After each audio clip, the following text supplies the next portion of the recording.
Eu quero convidar você para abrir a sua Bíblia em Mateus, Evangelho de Mateus, capítulo 8.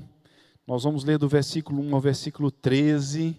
Queria contar com todos, participassem conosco, ficassem aqui. Mateus capítulo 8. Eu quero falar sobre ânimo. Jesus vai fazer você conseguir. Mateus 8, de 1 a 13. Mateus capítulo 8, do versículo 1 ao versículo 13, que diz assim: Ora, descendo ele do monte, quem é esse ele? Jesus. Descendo ele do monte, grandes multidões o seguiram. E eis que um leproso, tendo se aproximado, adorou, dizendo: Senhor, se quiseres, podes purificar-me. Deus mostra aqui, Jesus Cristo mostra que Deus não está preocupado só com multidões e não dá atenção para multidões, Ele dá atenção para cada um de nós individualmente. Ninguém é um peso, ninguém é um estorvo para Jesus se chegar diante dele com a atitude correta. Versículo 3. E Jesus, estendendo a mão, o que não era comum, não se podia fazer no judaísmo daqueles dias, tocar em um leproso. Estendendo a mão, tocou-lhe, dizendo: Eu quero, fica limpo. E imediatamente ele ficou limpo da sua lepra. Você consegue imaginar isso?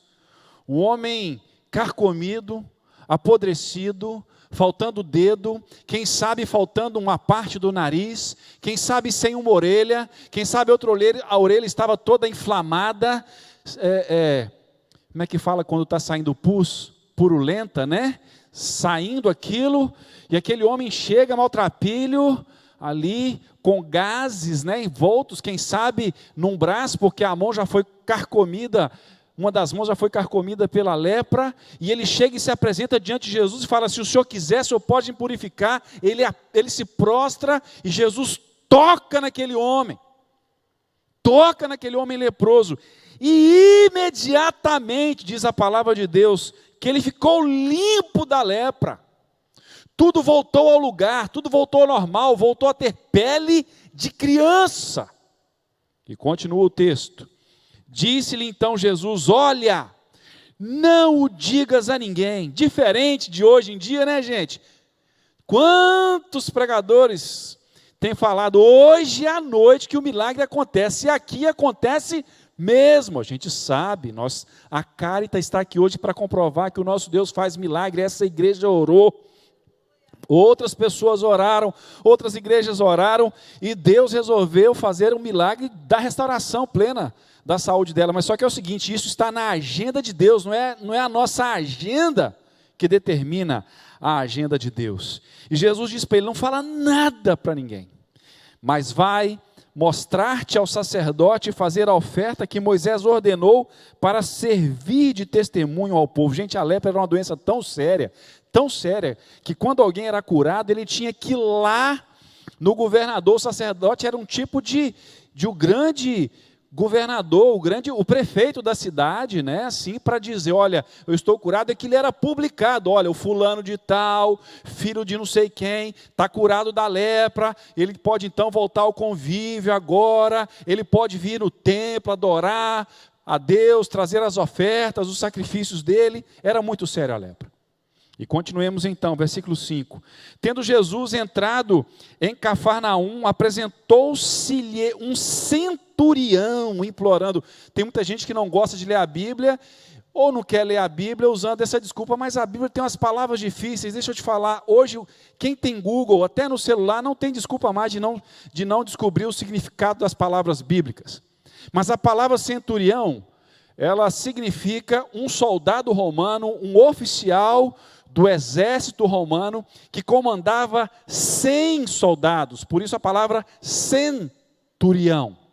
E em geral ele era romano, um cidadão romano, não era um judeu. Esse centurião então era um homem que comandava 100 homens. Então, após Jesus curar um leproso, ele entra em Cafarnaum. O monte das bem-aventuranças não é em Jerusalém, Não é o Monte das Oliveiras, é em Cafarnaum, nas imediações, nas margens, olhando de cima para baixo no mapa, à esquerda, a margem então ocidental do Mar da Galileia, a oeste então do Mar da Galileia, o Monte das Bem-aventuranças fora de Cafarnaum. Quando Jesus estava descendo o monte para ir para dentro da cidade, se apresenta a ele então aquele leproso, ele cura, e quando ele vai chegando em Cafarnaum, esse centurião então implora, versículo 6, Senhor, o meu criado, o meu servo jaz em casa de cama, paralítico, sofrendo horrivelmente. Jesus lhe disse, eu irei lá na sua casa, eu irei curá-lo. Mas o centurião respondeu, Senhor Jesus, Rabi, deixa eu te falar uma coisa, eu não sou digno, mas o centurião respondeu, Senhor, não sou digno de que entres em minha casa, mas apenas manda com uma palavra e o meu rapaz será curado. Pois também, Senhor, eu sou homem sujeito à autoridade, tenho soldados às minhas ordens, e digo a este soldado, vai, e ele vai. E digo a outro soldado, vem, e ele vem. E ao meu servo, faze isto, e ele o faz. Ouvindo isto, admirou-se Jesus e disse aos que o seguiam, aquela multidão, e o leproso por ali que também, quem sabe, em verdade vos afirmo, que nem mesmo em Israel achei fé como essa, ou seja, nem mesmo no meio do povo escolhido por Deus há milênios, achei um romano, um cidadão romano que tem uma fé desse jeito, uma fé tão admirável. E o versículo 11 diz, digo-vos que muitos virão do Oriente e do Ocidente e tomarão lugares à mesa com Abraão, Isaque e Jacó no reino dos céus. Jesus aqui usa uma figura, fala da escatologia dos últimos dias, fala do seu retorno, quando estaremos na glória do Senhor, assentados num grande banquete, numa grande festa, uma festona mesmo. Versículo 12, ao passo que os filhos do reino, ou seja, pessoas que se disseram religiosas a vida inteira, serão lançados para fora, nas trevas, ali haverá choro e ranger de dentes. Esse vai ser o som do inferno. O som do inferno não vai tocar Leandro e Leonardo, não vai tocar Zezé de Camargo e Luciano, não vai tocar Anitta, não. O som do inferno, a música do inferno é choro e ranger de dentes. Você já dormiu com alguém que range dente? Quantos aqui? Deixa eu ver. Poucos, né, gente? Pode levantar a mão, meu amor, pode levantar a mão. Não é todo dia não, mas de vez em quando eu dou uma rangidinha. E acordo com ela colocando a mão na minha boca, né? Não é agradável. Vocês acham agradável? Não é agradável. Pois esse é o som do inferno. A música que vai tocar no inferno é essa. Choro e ranger de dentes. E não adianta achar que o inferno é criação medieval do Dante Alighieri, que não é. Que é papo para a igreja cristã manter as pessoas encabrestadas, como pensava Immanuel Kant. E muitos filósofos hoje pensam que a ideia do inferno é uma maneira de encabrestar as pessoas para oferir algum tipo de lucro financeiro dessa boa fé das pessoas. Não é. O inferno é uma realidade eterna e cósmica, e criado para o diabo e os seus anjos. Mas muitas pessoas estão se tornando seguidoras e anjos de Satanás, porque estão rejeitando a Jesus Cristo. Versículo 13, para a gente encerrar a leitura. Então disse Jesus ao centurião, vai-te, e seja feito conforme a tua fé. E naquela mesma hora, o servo foi curado. Meus irmãos, esses versículos que eu acabei de ler, antes deles, do capítulo 5 ao capítulo 7 de Mateus, eu quero pedir a sua atenção. E eu vou ser breve. É o chamado, é o conhecido Sermão do Monte. E o Sermão do Monte trata de verdades que são diametralmente opostas, para ser redundante mesmo, para usar um pleonasmo, para ser repetitivo. Trata de verdades que são opostas à nossa natureza.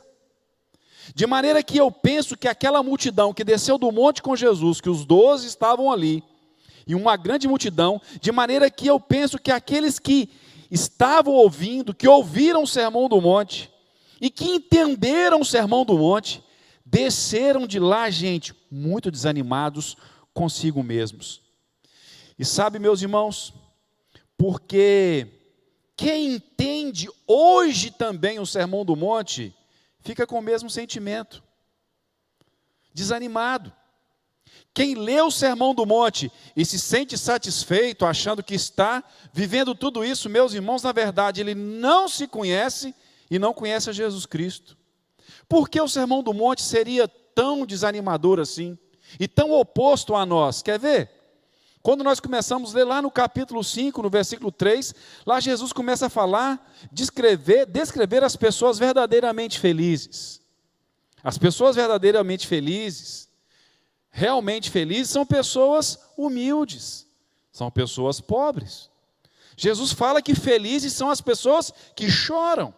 Olha que coisa estranha.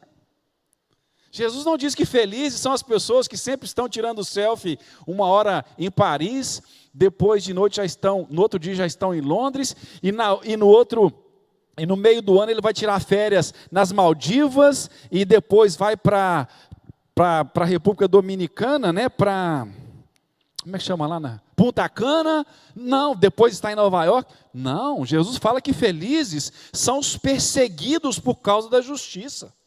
Olha que coisa mais estranha, se podemos assim dizer.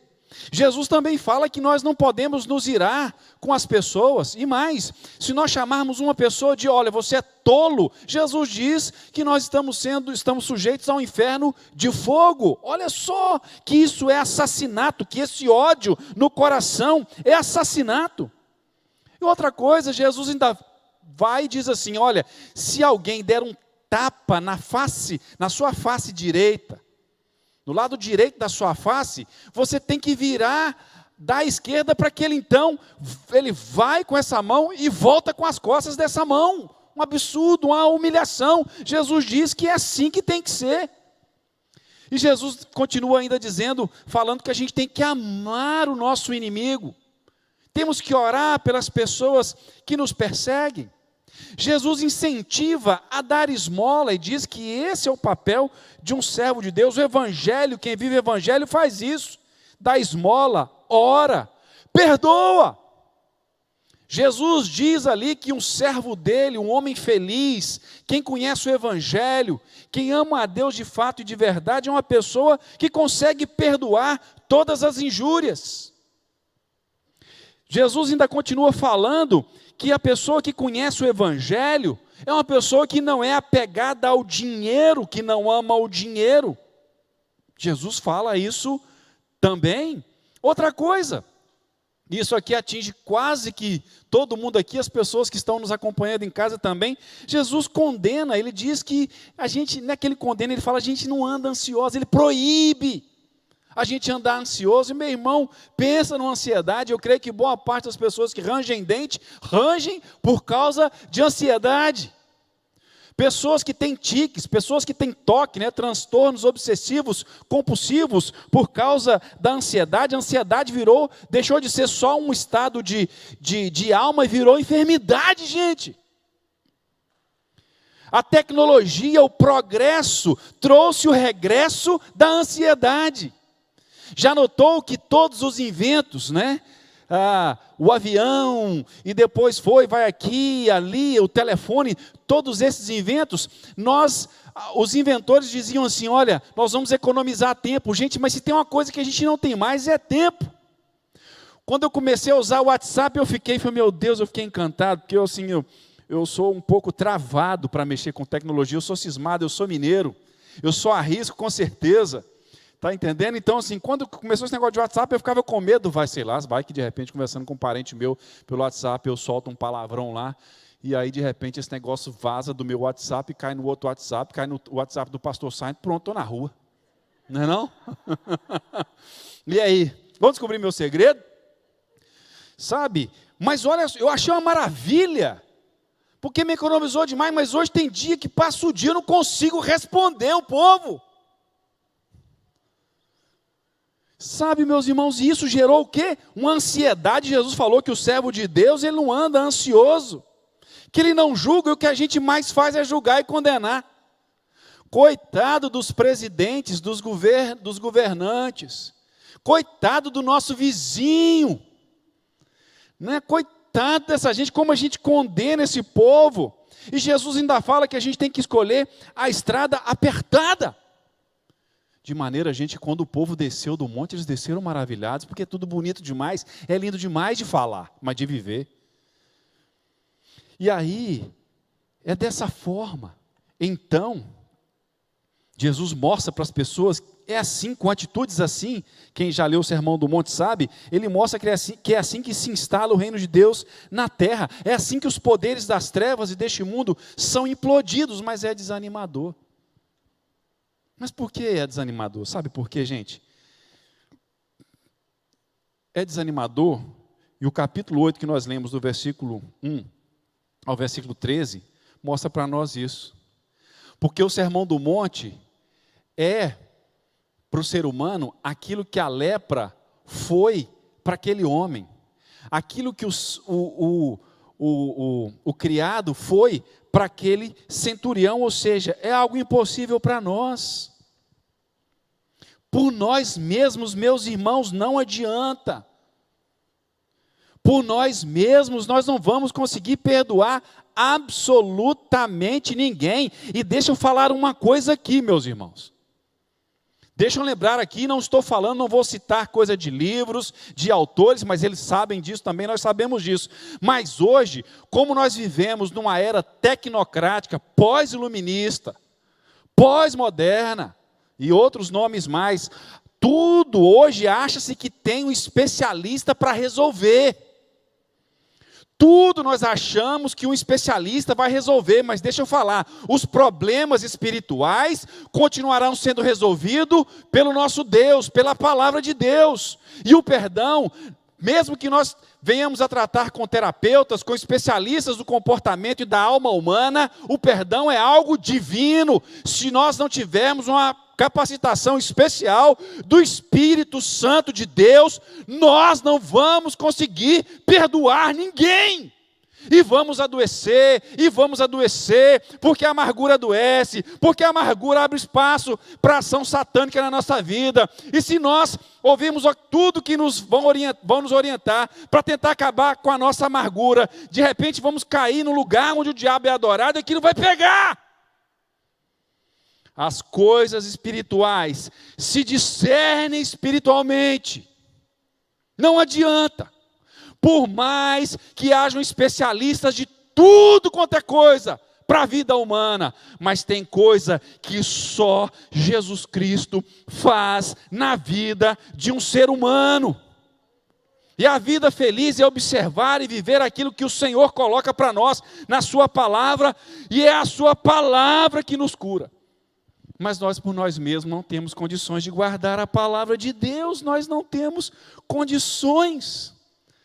A Bíblia diz que espiritualmente, Romanos 5, Efésios 2, Salmo 51, nos diz que nós já nascemos mortos espiritualmente, somos incapacitados de experimentar a vida de Deus por nós mesmos, nós precisamos de Jesus, e tudo que Jesus quer fazer é exatamente nos capacitar, é nos fazer conseguir chegar lá, é nos animar. Quando nós lemos no capítulo 7 de Mateus, o versículo 29, que as multidões estavam embasbacadas, admiradas, maravilhadas com Jesus por causa da sua autoridade, deixa eu te lembrar, muitos dos nossos pais, dos nossos parentes, dos nossos tios, nos criaram sem autoridade eles mesmos, esqueceram que eram representações da autoridade de Deus e falharam conosco. E muitas vezes, tentando nos intimidar, tentando até nos educar, pintaram para nós um Deus que não é o Deus real. Deus castiga, Deus odeia, Deus não castiga, Deus disciplina. A autoridade de Jesus Cristo não é para ficar procurando um erro de olho no Daniel. Agora sim, agora o Daniel eu peguei. Daniel bateu o carro porque olhou para a menina do lado. Eita desgraça, né, gente? Que peste, que tristeza isso. Mas não é assim que Deus fica. A autoridade de Deus, a autoridade de Jesus no Sermão do Monte é nos capacitar para vivermos a vida de Jesus Cristo. Mas rapidamente,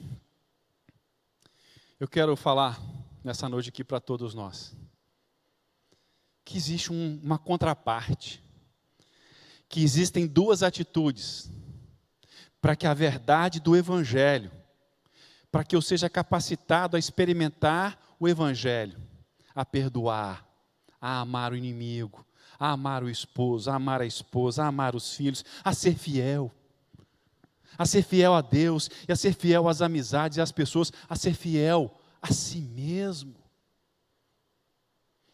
A pior tragédia que tem é não conseguirmos ser fiéis a nós mesmos, aos nossos princípios. Pedro que o diga, porque Pedro tinha um princípio de não negar a Jesus Cristo e disse: Senhor, ainda que todo mundo te negue, eu não vou te negar. E ele foi o primeiro a negar, traiu a si mesmo. Essa é a pior das traições. E muita gente hoje está doente, está indo para os psiquiatras, para os psicólogos, para os terapeutas, estão enchendo a cara nos remédios, é porque são infiéis a si mesmos. E isso dói, isso come a nossa alma, como a lepra comia o corpo daquele homem. Todas essas atitudes comem a nossa alma, e uma hora comem o nosso corpo também. Qual é a nossa contraparte? Qual é a nossa atitude para que esse sermão impossível, esse evangelho impossível, essas verdades impossíveis de experimentar por nós mesmos, como elas se tornam nossas? Como nós começamos então a chegar para as pessoas e perdoar as pessoas e amar as pessoas e dar outra face, ainda que não literalmente. Sabe aquela irmã, sua irmã, seu irmão, que te dedou para o seu pai, e você até hoje carrega ódio no coração por ele, por ela? Só o Evangelho pode te libertar dessa desgraça, dessa cadeia. Só Jesus Cristo.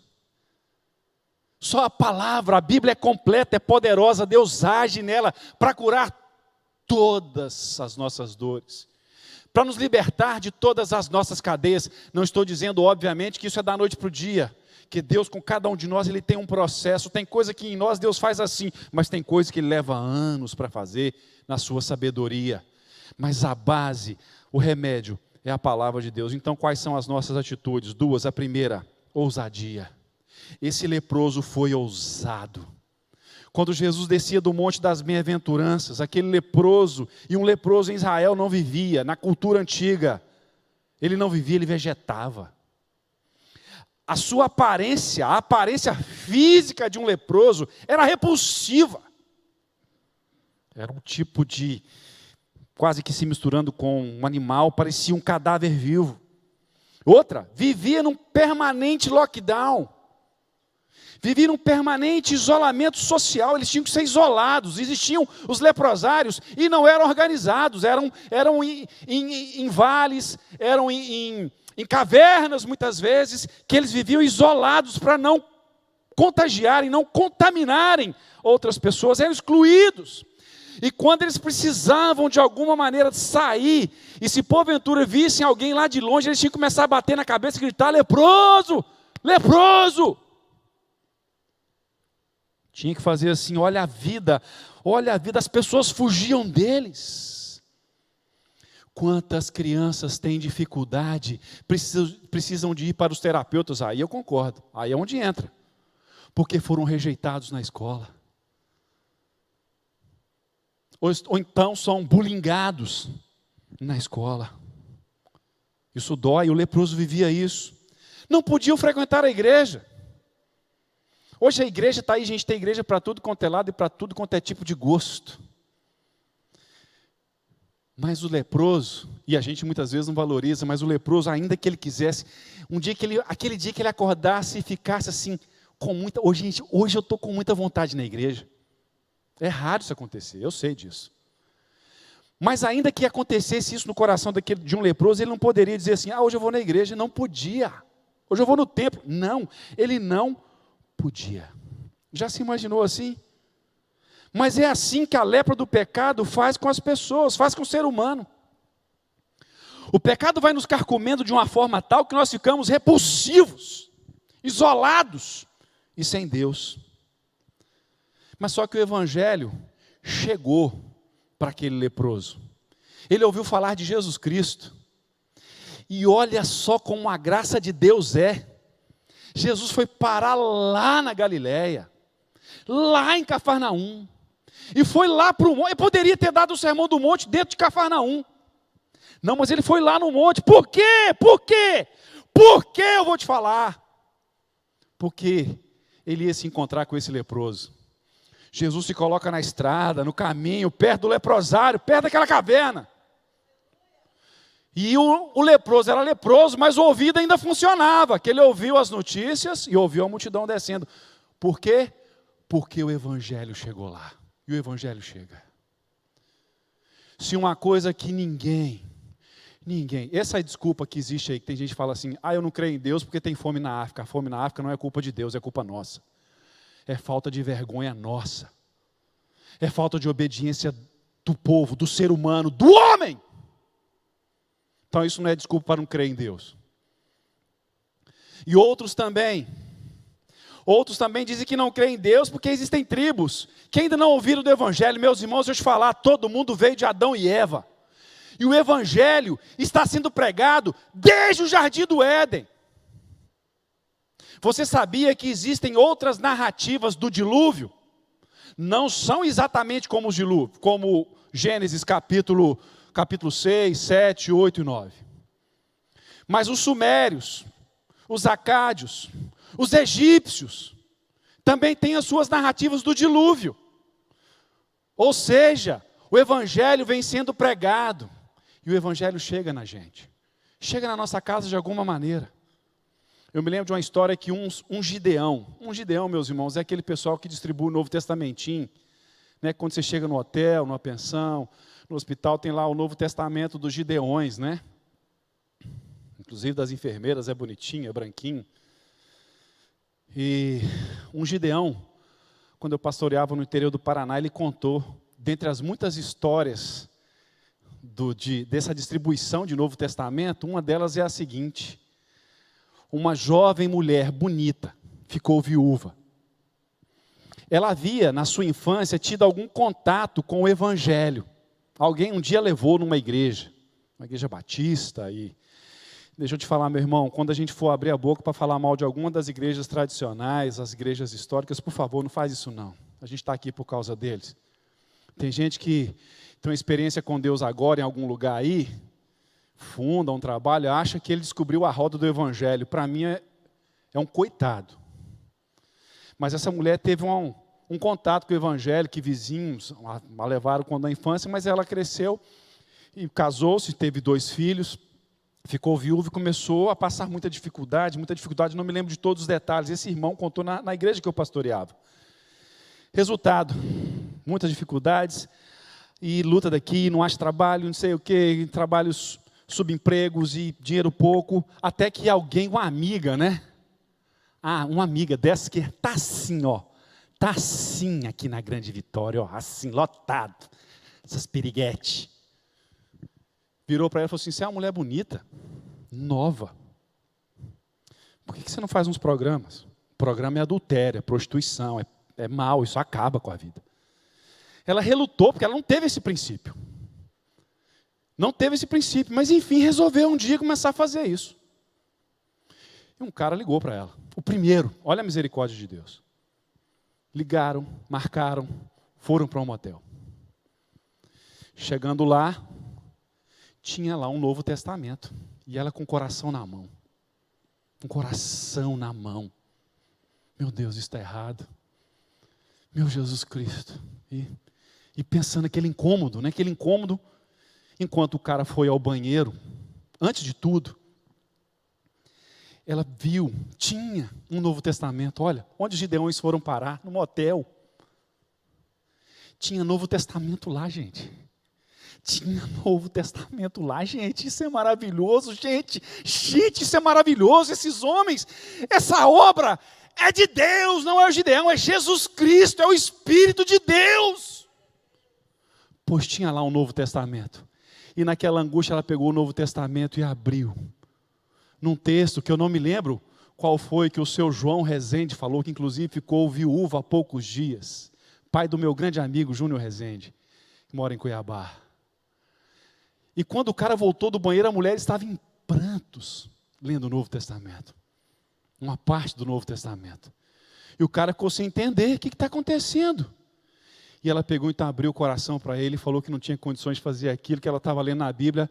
E aí o que aconteceu? O cara era desviado do Evangelho. O cara era desviado do Evangelho, ela compartilhou a palavra de Deus, o Evangelho com ele. E ali ele se arrependeu, chorou. Os dois choraram, se arrependeram, se vestiram, foram embora, foram para a igreja, se casaram e formaram uma família linda e maravilhosa, porque receberam o Evangelho e a palavra do Senhor Jesus Cristo. O Evangelho chegou para esse leproso. O Evangelho está chegando para mim. Apesar de todas as barreiras ao ouvir Jesus, o leproso então foi ousado, como essa mulher e como esse rapaz, como esse homem. Rompeu as barreiras todas do isolamento, da aparência, da impureza, da sujeira, e foram até Jesus. E por que foram até Jesus? Porque ele compreendeu que Jesus Cristo era a única solução para a lepra que ele tinha. E Jesus Cristo é a única solução para a lepra do meu e do seu pecado. Ele se viu numa situação desesperadora e foi a Jesus. E se nós não nos virmos assim, numa situação desesperadora sem Jesus, nós não seremos libertos, nós não seremos curados. Mas um dos maiores problemas humanos é exatamente buscar soluções onde não há. E um dos maiores pecados é pensar que se pode viver a vida sem Jesus Cristo.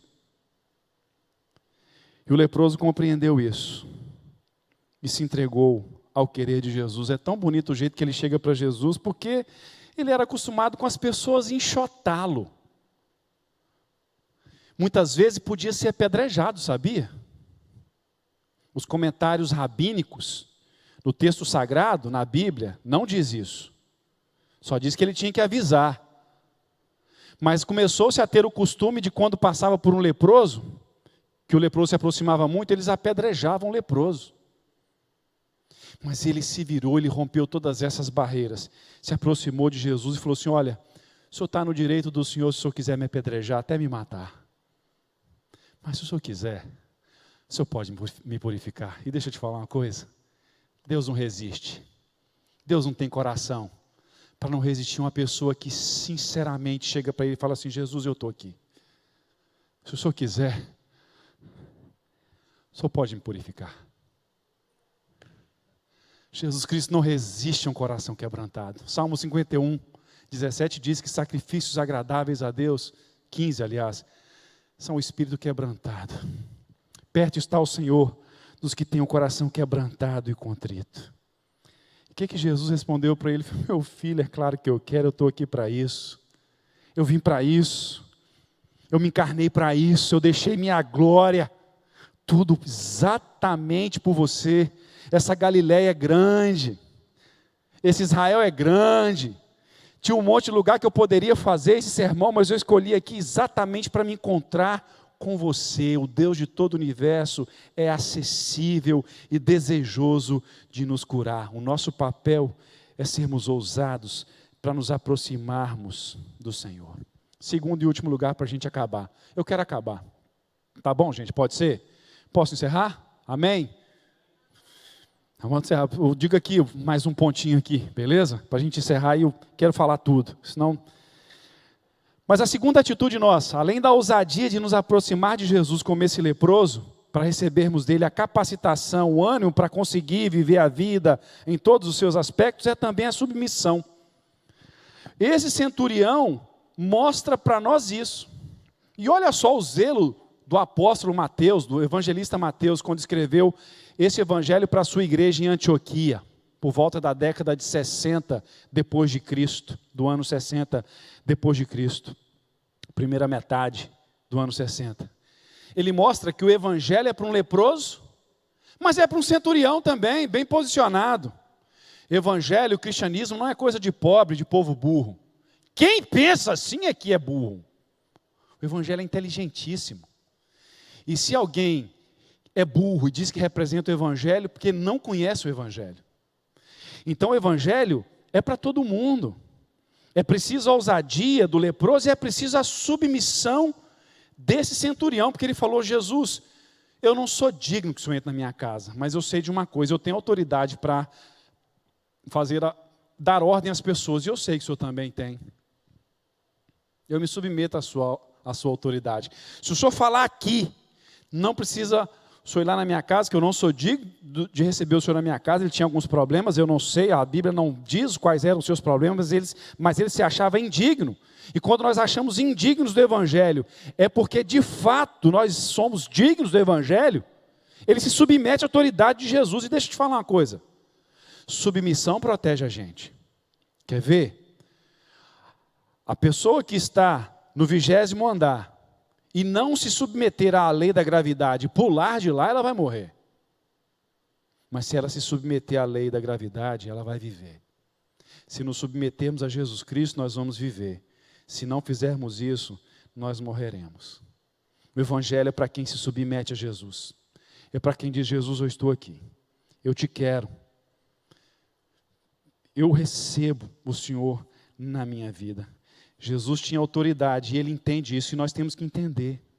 Autoridade para resolver. É tão duro quando às vezes as pessoas não creem que o Evangelho pode resolver os seus problemas. Elas querem Jesus, mas querem mais alguma coisa. Ou então querem alguma coisa e de repente vamos colocar Jesus nesse negócio aí. Submissão. A submissão traz conquistas. Esse homem se submeteu à autoridade de quem tinha a verdadeira e tem a verdadeira autoridade, que está aqui hoje, que é Jesus Cristo, e foi curado. Eu quero concluir. Certa vez uma criança chegou no céu e foi recebido por Deus. E como toda criança, geralmente toda criança tem muitas perguntas curiosas, interessantes, foi fazendo logo um monte de perguntas para Deus, todas aquelas perguntas comuns, né, coisa de criança mesmo. Porém, uma das perguntas que essa criança fez a Deus chamou a atenção. A criança disse: Senhor Deus, sua criação é tão bonita, é tão linda, mas tem uma coisa que eu não entendi para que serve. Aí Deus perguntou para ele: o que foi que você não entendeu, meu filho? E o menino respondeu para Deus: Senhor, eu não entendi para que serve o horizonte. Pois se alguém dá um passo em direção ao horizonte, parece que o horizonte se afasta daquela pessoa. Aí Deus olhou para aquela criança, sorriu e disse: é justamente para isso que serve o horizonte, meu filho. É para fazer as pessoas caminharem para a frente. É justamente para isso que serve o Evangelho do nosso Senhor e Salvador Jesus Cristo, a Bíblia, de Gênesis a Apocalipse. É para me fazer andar para frente. É para eu ser ousado e me aproximar de Jesus. É para eu me submeter a Jesus Cristo. Você está desanimado? Você está perdido? Está cansado? Está em dúvida? Está em dúvida quanto às suas dúvidas? Está cansado do seu cansaço? Está descrente da sua descrença? Está descrente das pessoas? Olha para o Evangelho e seja ousado em chegar do jeito que você está e seja submisso para receber a autoridade de Jesus, que é para restaurar, que é para curar, que é para salvar, que é para libertar, que é para perdoar, que é para santificar. Que Deus nos ajude, que Deus nos abençoe. Amém e amém. Nós vamos encerrar esse culto, meus irmãos, ainda sentados. Eu vou pedir a Carita, então, que vem aqui à frente junto com a família. A Amanda pode vir também, se quiser, né, para fazer companhia. Ah, está todo mundo dormindo aí? Então vem a Amanda e a Carita, então. Rapaz, eu não fico muito arrasado com a questão das crianças dormirem quando eu estou pregando, ou alguma pessoa. Pode chegar aqui em cima, aqui. Ah, isso aí. Pode ficar aqui com a gente, aqui, Carita. E Amanda. Amanda Adriana, desculpa. Porque Paulo pregou, tinha um jovem, né, o Eutico, que inclusive dormiu tanto, o sermão foi tão assim sinistro, que ele dormiu e caiu e morreu. Né, eu fico feliz. O problema é que Paulo foi lá e ressuscitou. O problema é que se isso acontecer, eu não tenho o poder de Paulo, né, gente, para ressuscitar ninguém, né? Mas, gente, nós oramos, a igreja orou pela Carita, não foi? Não foi, Adriana? E a Carita passou por um vale, pelo vale da sombra da morte, não foi, Carita? Foi ruim, né? Teve um tempo lá na UTI, né?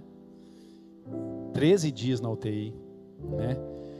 Ficou um tempo entubada, né? Viu muita coisa dentro da sua alma, né? Deus te mostrou muita coisa lá, né? Pois é. Ela está agradecendo a vida de novo. E a gente está aqui para fazer isso, né? Lembrando, meus irmãos, que Deus é o dono da vida e o dono da morte. Mas Deus resolveu te dar a vida, tá, Carita? Mais um tempo de vida. Para você aproveitar bem agora. Você e sua família. Aproveitar direito. Agora. Né? Porque às vezes nós pensamos assim, poxa, mas e as mais de 2.200, não sei quanto está mais, ou já mais de 2.300 pessoas que não permaneceram com vida? Deus não foi bom para elas? Claro que foi. Deus permitiu que a história delas fosse até ali. Cada uma cumpriu o seu propósito. Seu propósito é estar vivo. Tá bom, Carita? Seja ousada e submissa a Jesus. Seja ousada para se aproximar dele. Tenha medo, não. Jesus não é feio, não. Não é ruim, não. Cada vez mais. E se a gente puder te ajudar como igreja, você e sua família, a gente está aqui. Tá bom? Vou pedir a todos que fiquemos em pé, então. Nós já vamos fazer essa oração já para encerrar. E louvar a Deus pela vida da Carita. Obrigado a todos em casa. Eu vou pedir que você estenda a sua mão para abençoar, para invocar a bênção de Deus. A gratidão, para manifestar nossa gratidão a Deus pela vida da Carita, pela vida da Adriana, que foi um instrumento, né, para pedir oração e tal. Olha só como que Deus mobiliza. Que coisa bonita fazer parte do projeto da providência de Deus. Vamos fechar os nossos olhos. Pai bendito, Deus Pai, Deus Filho, Deus Espírito Santo, louvado seja o teu nome por este culto, por esse tempo de adoração, pela vida da Carita, ó Deus, que o Senhor preservou e renovou, como diz a sua palavra, ó Deus, e renovou para que tudo seja novo, para que tudo seja diferente daqui por diante. E muito obrigado porque, independente de nós, o Senhor já tem se revelado a ela, e ela está aqui hoje para te agradecer. E junto com ela, ó Deus, nós elevamos o nosso coração, nossa mente, nossa alma, nós nos apresentamos diante do Senhor para que o Senhor receba a nossa adoração e a nossa gratidão por essa dádiva, a dádiva da vida que o Senhor concedeu a Carita, ó Deus, mais uma vez. Que ela seja sábia, juntamente com sua família, e grata, para o Deus viver em cima disso. Obrigado pela Adriana, pela sua casa, Antonella, ó Deus, o Alain, continue sustentando a vida deles e fazendo o teu querer e a tua obra nessa família também. E abençoe a todos nós que estamos aqui, Jesus. Nós queremos viver o teu evangelho, conhecer ao Senhor, amar ao Senhor de verdade, em obediência, como diz a sua palavra, porque aquele que tem os teus mandamentos e os guardam, esses são os que verdadeiramente amam ao Senhor. Jesus, seja com cada um de nós. Despede-nos em paz deste culto, abençoa o restante dessa semana, santifica-nos para ti mesmo. E nós oramos assim, em nome de Jesus. E que a graça de Jesus, o amor de Deus o Pai e o Espírito Santo de Deus seja com cada um de nós, até ao dia em que Jesus voltará para nos levar para a glória celestial. Que seja assim, em nome do Pai, do Filho e do Espírito Santo. Amém.